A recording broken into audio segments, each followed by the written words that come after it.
O homem que virou lenda, o capitão da poeira, o rei do sertão, Virgulino Ferreira da Silva, Lampião. Ele carregava sobre os ombros a fama de ser intocável, de ter o corpo fechado. Acreditava-se nas vilas mais remotas que nem a bala, nem a justiça dos homens poderiam alcançá-lo.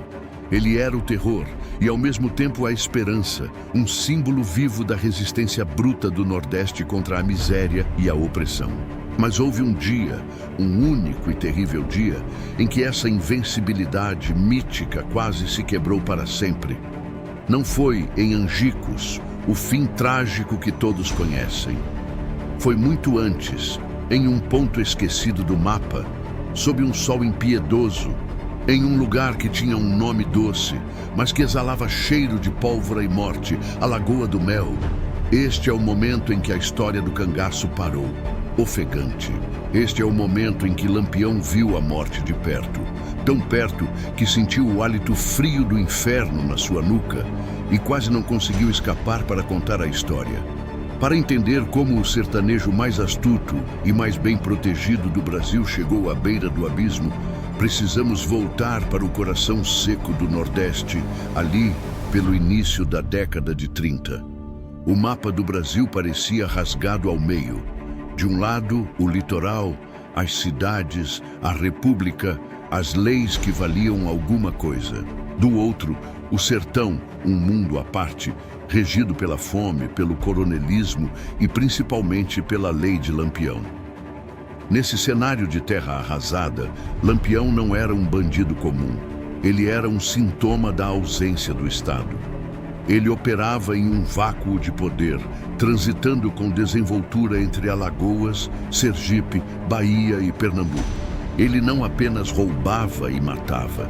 Ele estabeleceu uma economia paralela, cobrando pedágio de coronéis e fazendeiros, sendo temido e, paradoxalmente, protegido por muitos deles.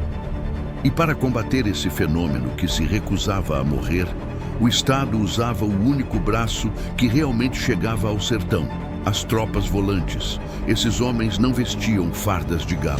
Eram matadores, caçadores de gente, recrutados nas piores condições, muitas vezes com passados tão violentos quanto os dos cangaceiros que perseguiam. Eram movidos pela recompensa, pela sede de vingança e por um ódio profundo pela figura do cangaceiro. Eles tinham uma única missão: arrancar a cabeça de Virgulino Ferreira da Silva e exibir o troféu para o mundo. Neste período da história, Lampião estava no auge de seu poder. Seu bando, uma força de combate de elite, raramente contava com menos de 30 a 40 homens, todos armados com fuzis modernos, muitas vezes superiores aos das próprias volantes. Ele tinha Maria Bonita ao seu lado, e a presença de mulheres no cangaço havia transformado o bando em algo mais parecido com uma comunidade itinerante, com uma hierarquia rígida, mas também com momentos de descanso e lazer. Lampião era esperto. Ele usava a geografia como ninguém. Mas o maior inimigo de um mito não é a bala, é a confiança. Lampião estava começando a se sentir seguro demais. A região entre Alagoas e Sergipe ele considerava seu quintal. Ali, ele havia estabelecido uma rede quase impenetrável de informantes e protetores, os famosos coiteiros. Essas famílias humildes, ou às vezes coronéis poderosos, forneciam comida, abrigo, munição e, o mais importante, avisos antecipados sobre a movimentação da polícia. Esta rede de coiteiros era o escudo invisível de Lampião. Era o que garantia que, antes que a volante chegasse a 3 léguas de distância, Lampião já estaria marchando para outro esconderijo.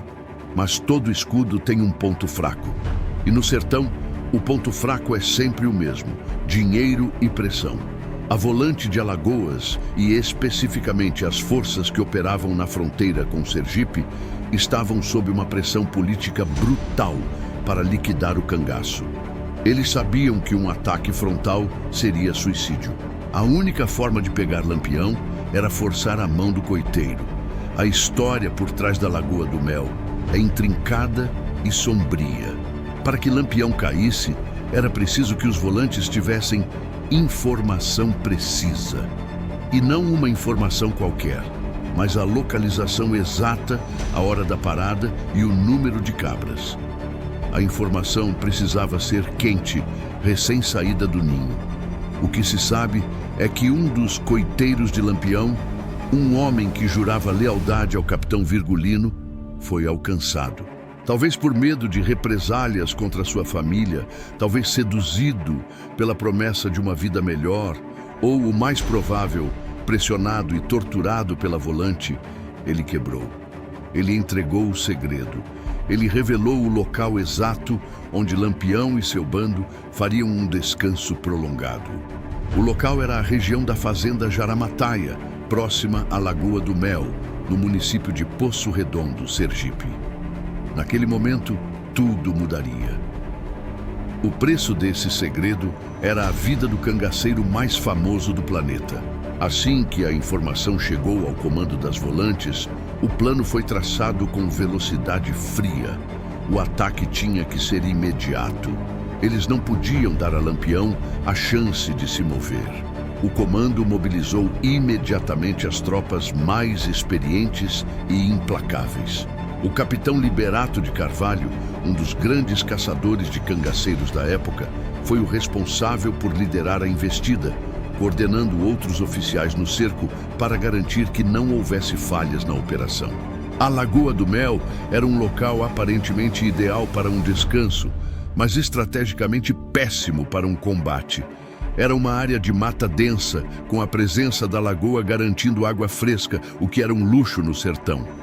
O problema é que, se o cerco fechasse, a visibilidade limitada e a vegetação espessa se tornavam uma armadilha, dificultando a fuga e a organização defensiva.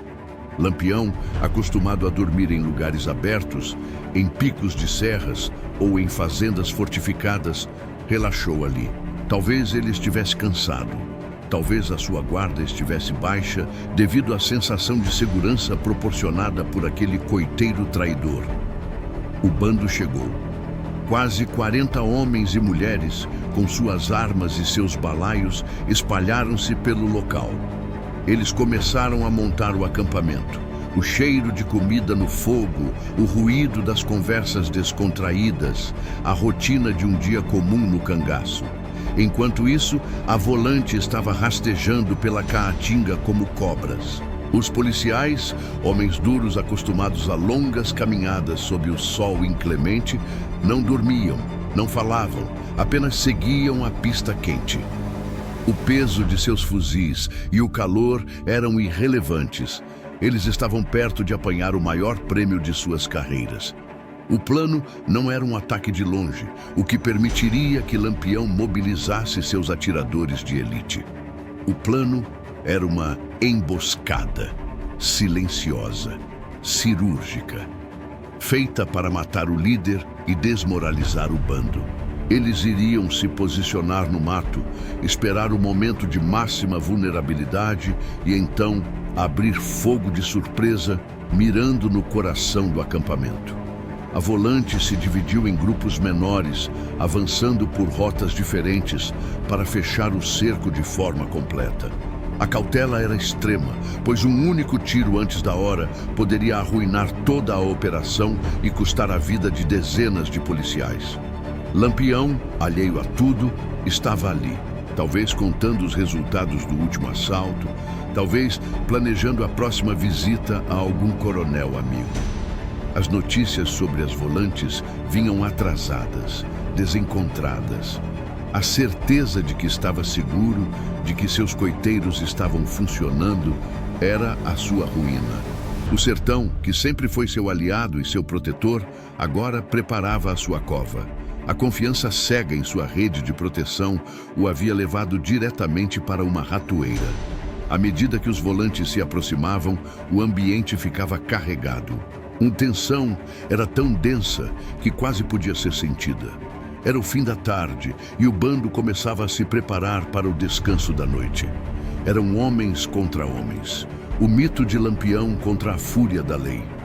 A volante de Liberato, mestra em táticas de emboscada, havia se infiltrado sem fazer ruído ao longo do dia, posicionando-se estrategicamente ao redor do acampamento.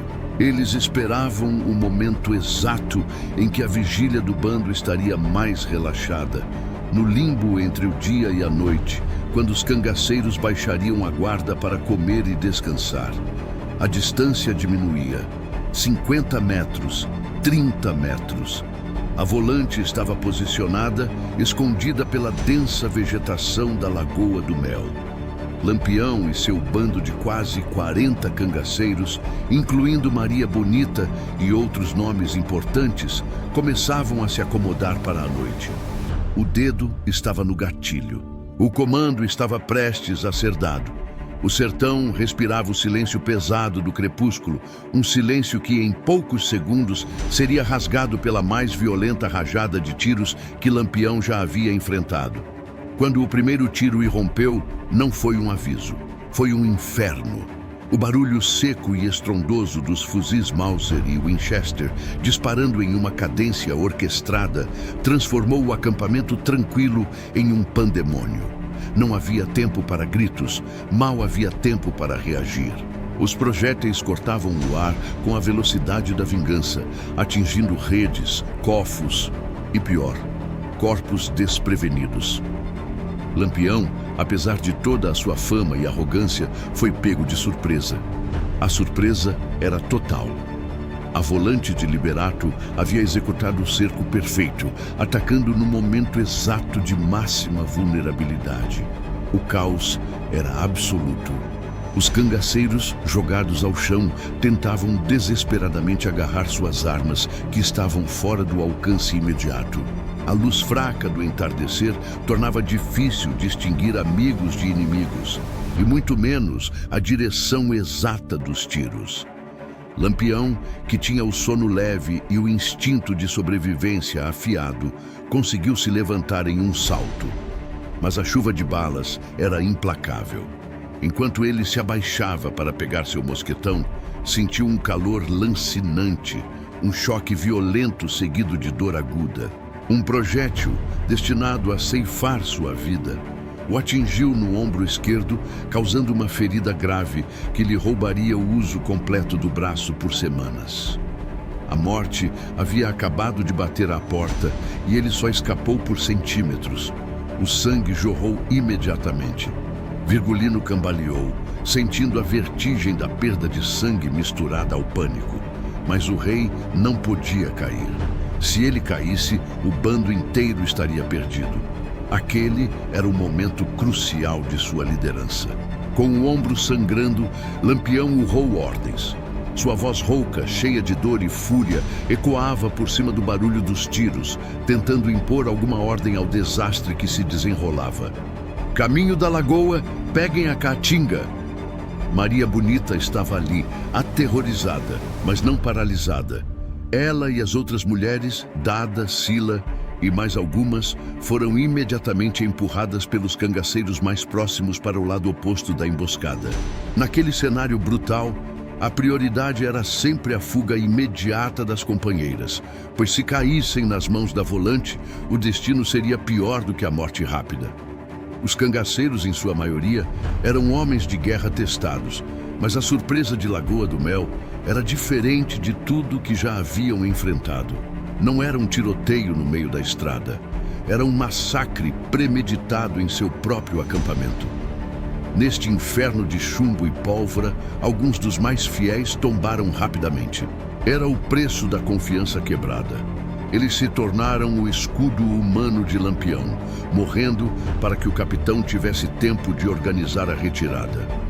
O ataque dos volantes não dava trégua. Eles avançavam com a determinação de quem estava a um passo de conseguir a glória definitiva. A recompensa que valia mais do que todo o ouro do sertão, a cabeça de Lampião. Mas o que Capitão Liberato de Carvalho não contava era com a engenhosidade tática e a pura selvageria de Lampião quando encurralado. Mesmo ferido e sangrando, Lampião não fugiu cegamente. Ele recuou para a densa caatinga, usando as árvores retorcidas e os espinhos como proteção. Ele sabia que o terreno era seu único aliado. E enquanto recuava, ele e seus homens sobreviventes, liderados por cangaceiros como Luís Pedro e o destemido Corisco, abriram fogo de volta. Não era para vencer a batalha, era para atrasar a Volante. Os tiros do bando, agora esparsos, mas certeiros, eram snipers do sertão. Eles visavam os líderes da tropa, forçando o Liberato a reduzir o avanço. A Volante, embora em superioridade numérica e posicional, começou a hesitar. Lampião tinha o mito a seu favor. O pavor de ser atingido por uma bala do rei do cangaço era maior do que a promessa de vitória. Essa pequena hesitação tática foi a diferença entre a vida e a morte de Virgulino. Enquanto a Volante se reagrupava, Lampião, apoiado por Luís Pedro, arrastava-se para a mata mais fechada, em direção a um riacho seco que, ele esperava, o levaria para longe da perseguição imediata. A adrenalina mantinha Lampião em pé, mas a dor era excruciante. Ele sentia o peso do fracasso. A Volante havia conseguido o que ninguém esperava: penetrar em seu círculo de segurança. A lição de Lagoa do Mel seria paga com juros altíssimos por quem quer que tivesse vendido sua localização. Ao final de 40 minutos de tiroteio intenso, o silêncio retornou. Mas não era o silêncio da paz. Era o silêncio da morte e da exaustão. O combate da Lagoa do Mel havia terminado. Quando a fumaça se dissipou e a noite finalmente caiu sobre a clareira, o cenário era de devastação.